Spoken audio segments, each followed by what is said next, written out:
சேலம் மாவட்டம் ஓமலூர் அருகே திமுக பிரச்சார கூட்டத்தில் பாம்பை கழுத்தில் போட்டு சுற்றித் திரிந்த இளைஞர் வனத்துறையால் கைது செய்யப்பட்டிருக்கிறார்.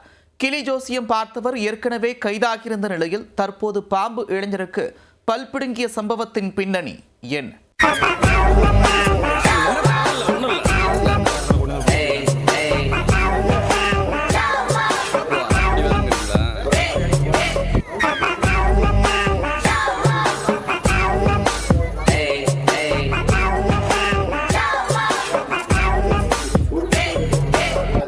பிரச்சார கூட்டத்தின் நடுவே பாம்பை கழுத்தில் போட்டுக்கொண்டு கட்சி பிரமுகர்களை கதிகலங்க வைத்த இந்த வினோத இளைஞர் தற்போது சிறையில் பாம்பு போல நெளிந்து கொண்டிருக்கிறார். பாம்பு டான்ஸ் காட்டிய கலகலப்பு மன்னனுக்கு பல் பிடுங்கிய சம்பவத்தின் ரியல் பின்னணி என்ன?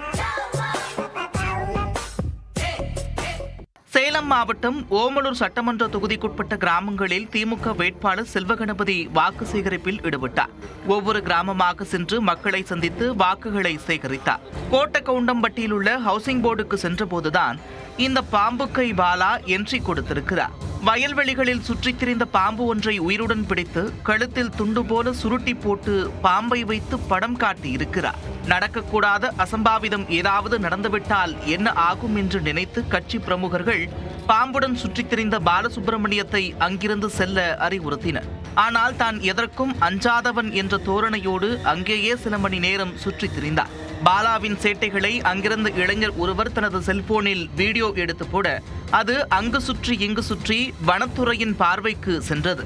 மாவட்ட வன அலுவலர் உத்தரவின் பேரில் வனச்சரக அலுவலர் துரைமுருகன் தலைமையிலான போலீசார் அவரை தேடி வந்தனர். இந்நிலையில் கருப்பூரில் வைத்து 26 வயதான பாலசுப்பிரமணியத்தை வனத்துறையினர் கைது செய்தனர். பின்னர் சேலம் நீதிமன்றத்தில் ஆஜர்படுத்தப்பட்டு 14 நாட்கள் நீதிமன்ற காவலில் சிறையில் அடைக்கப்பட்டார். ஏற்கனவே தேர்தல் பிரச்சாரத்தின் போது இயக்குநர் தங்கர்பச்சானுக்கு ஜோசியம் பார்த்தவர் வனத்துறையால் கைது செய்யப்பட்டு விடுவிக்கப்பட்டிருக்கும் நிலையில் தற்போது பாம்புடன் படம் காட்டிய இளைஞர் கைதாகியிருப்பது சலசலப்பை ஏற்படுத்தியுள்ளது.